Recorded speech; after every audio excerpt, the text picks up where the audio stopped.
Hi everyone, welcome. In this video, we're going to tackle your business level strategy, creating and sustaining competitive advantage.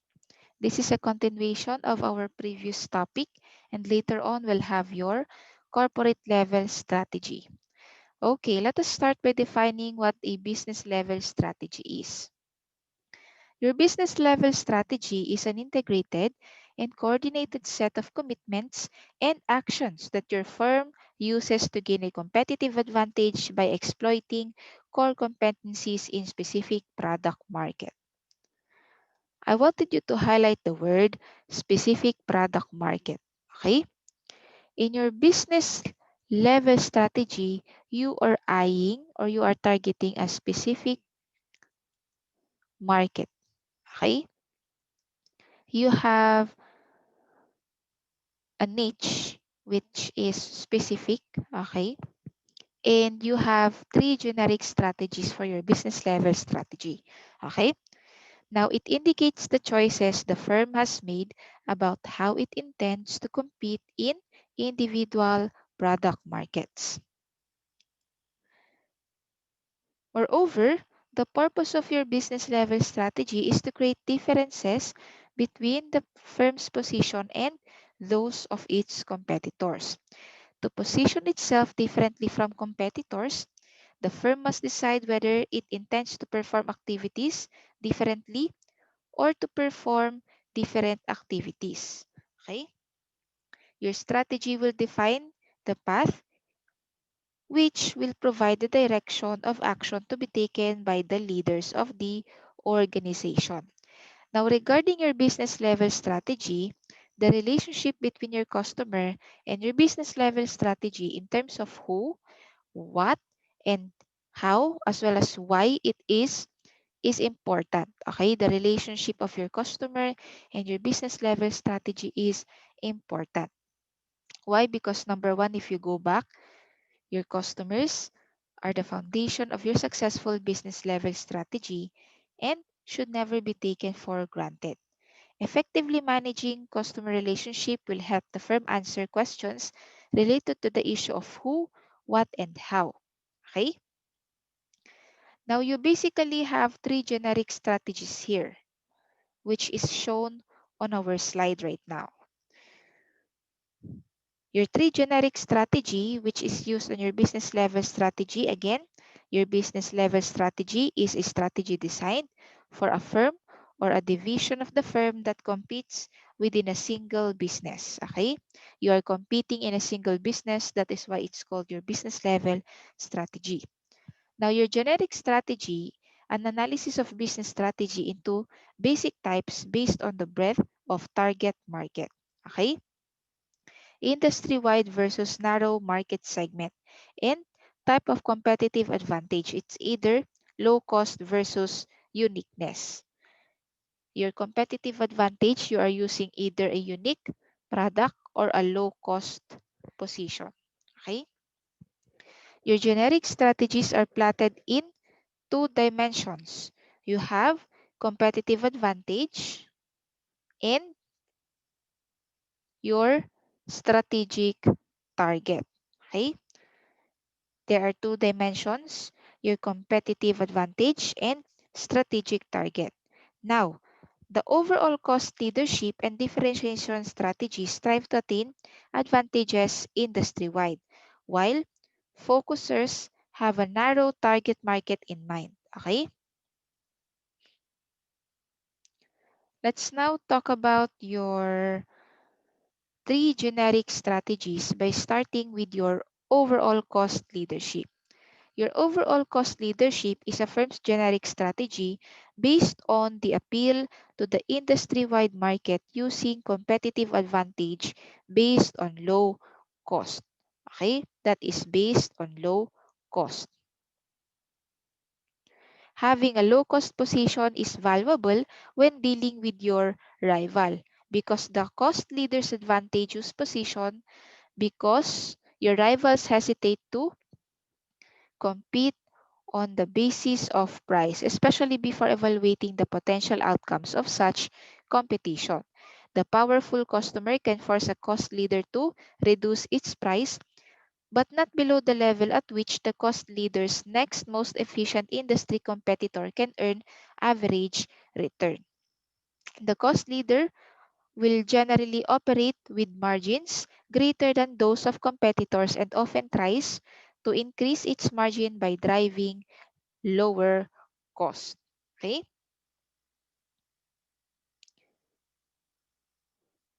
Under your overall cost leadership, you are managing the relationship throughout the entire value chain to lower your cost.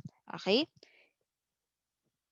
By the way, do not interchange um, low cost with your low price. Okay? Because in the value chain, your target is lowering your cost. And that is absolutely different when you talk about price lowering. Okay? Now we go to your differentiation. A firm's generic strategy that is based on creating differences in the market product or service offering by creating something different that is perceived industry-wide as unique and valued by customers. Your customers will tend to be loyal purchasers of product differentiated in ways that are meaningful to them. And one good example of this is your Apple products. Okay. The intimacy between the customer and the product is established. Okay. Because there is a brand loyalty on the product, and price sensitivity insulates a firm from competitive rivalry. Therefore, reputations can sustain the competitive advantage of firms following the differentiation strategy. The distinctiveness of differentiated goods or service reduces customer sensitivity to price increase. And that is true on the case of your Apple products, okay? Because of the unique features, okay, and the unique products of Apple, your buyers tend to be price insensitive. So, hindi na nila tinitingnan yung price ni Apple. Basta ang gusto nila, dahil Apple ito at meron itong feature na to, okay, hindi na sila nakafocus dun sa price ni Apple. So, price insensitive na tayo. That is for your differentiation. And for the differentiation, we start to also introduce what you call your experience curve. Your experience curve is the decline in the unit cost of product as your cumulative output increases. The business can learn to lower cost as it gains experience with production processes. You also have your competitive parity, a firm's achievement of similar or being on par with your customer with respect to lower cost, differentiation, or other strategic product characteristic. Your competitive parity on the basis of differentiation permits the cost leader to translate cost advantage directly into higher profit than your competitor. The next or the third generic strategy is your focus strategy. Your focus strategy is based on the appeal to narrow market segment within an industry. Okay? You have a narrow niche when you talk about your focus strategy.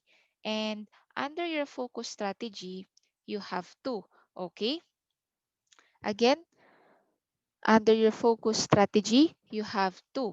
Number one, you have your focused cost leadership strategy. Under your focused cost leadership strategy, it is used to position the firm relative to the five forces of competition in a way that helps the firm earn above average return similar to cost leadership strategy. The second one is your focused differentiation strategy. Your focus differentiation strategy is used to position the firm relative to the five forces of competition in a way that helps the firm earn above average return similar to differentiation strategy. Now you also have your integrated cost leadership slash or differentiation strategy. Now, in doing this or in doing the integrated strategy, your flexibility is required for firms to complete primary value chain activities and support function in a way that will allow them to use integrated cost leadership differentiation strategy so that they can produce differentiated product at a relatively low cost. So you need a flexible manufacturing system, information network, and total quality management system that will be particularly useful for firm trying to balance objective of continuous cost reduction and continuous enhancement to sources of differentiation, and that is called your integrated strategy. Okay, there you have the combination of the strategies. That's what you call your integrated low cost and differentiation. The goal of the combination strategy is to provide unique value of efficient in an efficient manner. Of course, you are trying to integrate the two strategy, a differentiated product at a lower cost. The combination strategy will integrate the variation of the strategy to provide multiple types of value to customers. Okay? You are providing multiple types of value to customer. A combination low cost and differentiation strategy enable the firm to provide number one, differentiated ability and lower prices. In terms of this one, you have your mass customization. Your mass customization is the firm's ability to manufacture unique product in small quantities at low cost. Okay, that's your mass customization. Don't interchange that with your mass production. Ibang ibig sabihin ng mass production, okay? Si mass customization, you're creating unique product at a lower cost. Pag sinabi mong mass production, you are just producing homogeneous product at big numbers or on big numbers. Okay? You also have here your profit pool. When you talk about your combination strategy, you also introduce your profit pool. The profit pool is the total profit in an industry at all points along with the industry's value chain. Many firms have also achieved success by integrating activities throughout the extended value chain by using information technology to link their own value chain with the value chains of their strategies or of their customers and suppliers. They are linking their own value chain to the value chain of their customer and the value chain of their supplier. Okay. In your business level strategy, we have already integrated your internet enabled low cost leader strategies. Okay. You have here your digital technology, that is the information that is in numerical form, which facilitates its storage, transmission, and analysis and the manipulation of your items. Okay? The transaction cost refer to all of the various expenses associated in conducting business. It applies not just to buy or sell transactions, but to the cost of interacting with every part of the firm's value chain within and outside the firm. You also have what you call your disintermediation or removing intermediaries, which will also lower your transaction cost. What is intermediation? Your intermediation is the process of bypassing buyer channel intermediary such as wholesaler, distributor, and retailer. You are removing your intermediary to lower transaction cost.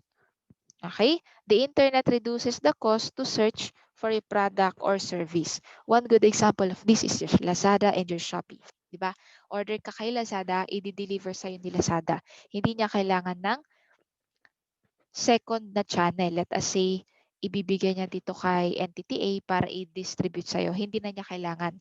Why? Because after ordering from Lazada, diba, from the seller, diretso na sa'yo. Therefore, lessening the cost. Okay? Now, The internet reduces the cost to search for a product or service. Not only is the need for traveling eliminated, but also the need to maintain a physical address or permanent retail location. And that is true. Some of your shops na nakaregister sa Lazada, they do not necessarily have their own business place, but they are of course registered. Registered sila, but not necessarily na meron silang specific business address different from, let's say, the home address of the owners, because the owners can do their business already at their own home, di ba? Di nila kailangan ng office separate from their houses. So that is how your internet can enable a low cost strategy, okay? However, most of the advantages associated with lower transaction cost can be duplicated quickly and without threat of infringement on proprietary information. The company can also become overly enamored with using the internet for cost cutting and will jeopardize customer relations or neglect other cost centers. We go here to the next slide. The internet and digital technologies have created new ways of differentiating by enabling mass customization.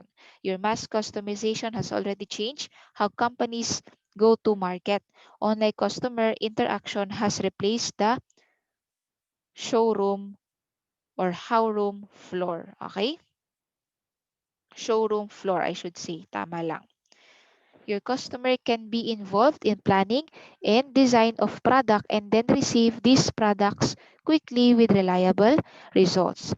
Differentiators can make exceptional product and achieve superior service at a reasonable cost, therefore allowing firms to achieve parity on the basis of overall cost leadership as well as differentiation. However, traditional differentiation strategies such as building strong brand identity and prestige pricing have an undermined or have been undermined by the internet enabled capabilities such as ability to compare product features side by side or bid online or competing services. Your internet and digital technology have created new ways in competing in a narrow market segment. And that is true. Okay? The internet offers companies with a focused strategy the ability to access market less extensively or that is at a lower cost and provide more services and features or differentiated product. The niche players can access small market in a highly specialized fashion. With social media tools, these companies can solicit input, respond quickly to customer feedback, and provide overall improved customer service. However, focusers can misread the scope and interest of their target market. This can cause them to focus on segments that are too narrow to be profitable. So, kailangan nilang i-check kung ano yung market segment nila. Baka sobrang liit naman na they cannot create profit anymore. Okay? Or it's either to lose their uniqueness in an overly broad niche, making them vulnerable to imitators or new entrants. Focusers can also overextend their niche. Offering additional services can cause the company to lose the cost advantage associated with the limited product or service offering. So, number one, they have to identify and they have to take care, di ba? They have to be informed kung nagagamit nila ng maayos yung strategy na in-establish nila. Okay? That is for your internet-enabled focus strategies. Now, the internet and digital technology have also provided all company with greater tools for managing your cost. The internet provided this all, okay? Tools and management. However, for individual companies, it may have or it may shave critical percentage point of profit margin and create a climate that makes it impossible to survive, much less achieve sustainable above average profit. The differentiation advantage is also diminished by the internet because of the ability to comparison shop. Okay? A combination strategy will challenge a company to carefully blend alternative strategic approaches and remain mindful on the impact of differentiate or different decision on the firm's value creating processes and its extended value chain entities. Strong leadership is needed to coordinate the multiple dimension of a combination strategy. So it's not easy to adopt a combination strategy because you have to be careful of the things involved. Number one, the market. Number two, your product. Number three, your prices. And lastly, of course, your customers. Because of that, we are also going to tackle your industry life cycle stages. Okay? Your industry life cycle stages is providing you the different stage that a product specifically and an entity undergo. Okay? Yung industry life cycle mo, this is on a product specific. Let us say your Apple Pro Max or your Apple 11 Pro Max. Ano ang industry life cycle niyan? Okay? It is not actually a company-wide life cycle. It is a life cycle specific on a product. Okay? Kailan siya na-introduce? Ano yung introduction stage niya? Ano yung maturity stage ni Apple 11 Pro Max? Ano yung decline stage? Okay. Yan yung pinag-uusapan natin when you talk about industry life cycle stages. It is more on the product, not on the company. Okay. We start with your introduction stage. This is the first stage in the industry life cycle. This is characterized by number one, you have a new product that are not known to customer. Number two, you have poorly defined market segment. Number three, unspecified or unspecified product feature. Number four, low sales growth. Number five, rapid technological change. Number six, operating losses. And number seven, a need for financial support.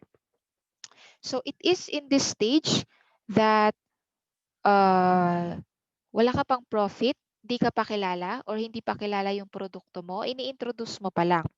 So mababa pa lang yung market segment mo or maliit pa lang yung market segment mo, mababa pa lang yung profit mo. Okay, you are still establishing your position in the market, specifically the position of your product because yung growth mo mababa pa lang. You are still subject to a rapid change in the environment. So, pwede pang ma-alter yung product mo. Okay? The success requires an emphasis on the research and development or marketing activities to enhance awareness regarding the product. The challenge becomes one of developing the product and finding a way to get users to try it and generate enough exposure so the product emerges as the standard by which all other rivals' products are evaluated. There is an advantage to being the first mover in the market. So you have to do the first move before your competitors do the same. Okay? The next stage is the growth stage. This is the second stage in the product life cycle. This is characterized by strong increase in sale. You have now a growing competition, a developing brand recognition, and a need for financing complementary value chain activities such as marketing, sales, customer service, and research and development. Now, in your growth stage, the primary key to success is build a customer preference for specific brands. This will require strong brand recognition, differentiated product, and the financial resources to support a variety of value chain activities such as marketing, sales, and research and development. Efforts in the growth stage are directed towards stimulating effective or selective, I should say. It will stimulate your selective demand in which a firm product offering are chosen instead of your rival. Okay? Your revenue can increase at an accelerating rate because your new consumers are trying the product and a growing proportion of satisfied consumers are making repeat purchases. So, dito ka na nag-start ng higher growth rate. Mas malaki na yung um, growth mo compared to the introduction stage. Nagkakaroon ka na din ng brand loyalty.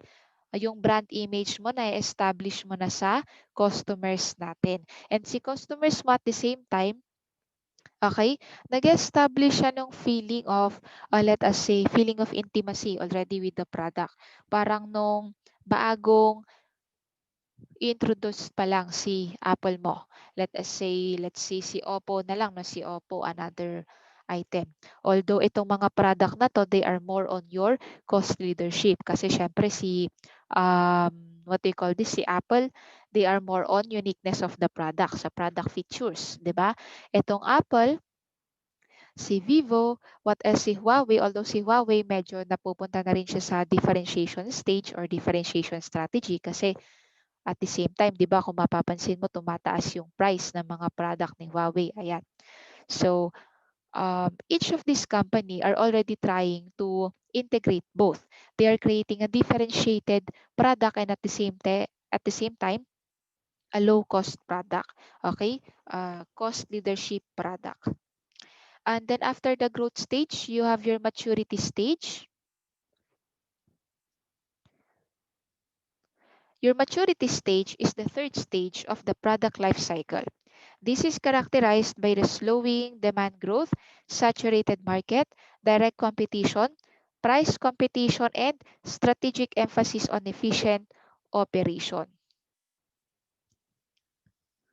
As markets become saturated, there are few new adopters. Rivalry among existing rivals intensifies because of fierce price competition at the same time that expenses associated with attracting new buyers are rising. Advantages based on efficient manufacturing operation and processes engineering become more important for keeping low cost as customers become more price sensitive. So itong stage na to, mapapansin mo na nagkakaroon ng price sensitivity si customer. Okay? It also becomes more difficult for the firm to differentiate their offering already because users have greater understanding of product and services. Firms can affect consumers' mental shift through number one, reverse positioning. Okay, kapag sinabi mong reverse positioning or reverse positioning, it is a break in industry tendency to continuously augment product characteristics of product life cycle by offering product with fewer product attributes and lower price. Pwede rin naman na ang gagawin nila is breakaway positioning. The breakaway positioning is a break-in industry tendency to incrementally improve products along specific dimension characteristic of a product life cycle. Number one, by offering products that are still in the industry but are perceived by customer as being different already. Okay, that is your reverse positioning and breakaway positioning. And the last stage, you have your decline stage. Your decline stage is the fourth and last stage in your product life cycle or industry life cycle. This is characterized by falling sales and profit, increasing price competition, and industry consolidation. Your firm must face up to the fundamental strategic choices of either existing or staying and attempting to consolidate their position in the industry. In the decline stage, a firm's strategic option become dependent on the actions of rivals. Of many competitors leave the market, sales and profit opportunities increase. Okay? Now, on the other hand, prospects are limited if all competitor remain. Maintaining refers to, kapag sinabing maintaining, this refers to keeping a product going without significantly reducing marketing support, technical development, or other investment in the hope that your competitor will eventually exit the market. Meron din namang tinatawag na harvesting strategy. The harvesting strategy is a strategy of bringing as much profit as possible out of the business in the short to medium term by reducing your cost. Exiting the market involves dropping the product from the firm's portfolio, and a consolidation strategy or acquiring a surviving firm. This is a firm strategy of acquiring or merging with the other firm in the industry. Okay, binibili mo siya or you are merging with the other firm in the industry to eliminate the competition. Okay, this is in order to enhance market power and gain valuable asset. Firms can also resurrect old technology by retreating to more defensive grounds, using the new to improve the old, or improving the price performance trade off. That is your strategies during your decline stage already. So parang nagka-catch up ka, no, kasi nandun ka na sa stage na yon. Unti na lang may erase na yung product mo on the market. And last one, for our business level strategy, you have your turnaround strategy.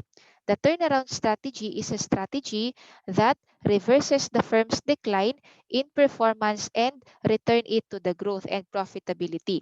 So ito yung parang meron kang comeback is real, di ba? So nandun ka na sa decline stage pero na-manage ni company na mag-go back dun sa growth stage natin. Okay? Sa growth stage until maturity stage again. So the need for a turnaround may occur at any stage in the life cycle, but is more likely to occur during maturity or decline. So itong turnaround stage mo, this will more likely occur during maturity or the decline stage already. Most turnarounds require a firm to carefully analyze the external and internal environment. The external analysis leads to identification of market segment and customer groups that may still find the product attractive. Internal analysis result in action aimed at reduced cost and higher efficiency. Okay? Number one na example mo dito is your Ford and your Hamba juice. Okay? They all revamped the product line and put the company on path to profitability even if they are already on the decline stage or sa maturity stage kung saan yung growth nila is already at a lower rate, 'di ba? Compared to your growth stage, I should say. So, ang turnaround strategy mo is kumbaga recovery strategy mo to, 'di ba? Instead of um, magda-drop ka na ng segment or magda-drop ka na ng product, ayan. So, na-recover mo yung market and yung growth ng product mo during your turnaround strategy. That is the end of our business level strategy topic. So, see you on our corporate level strategy topic. And God bless on your studies.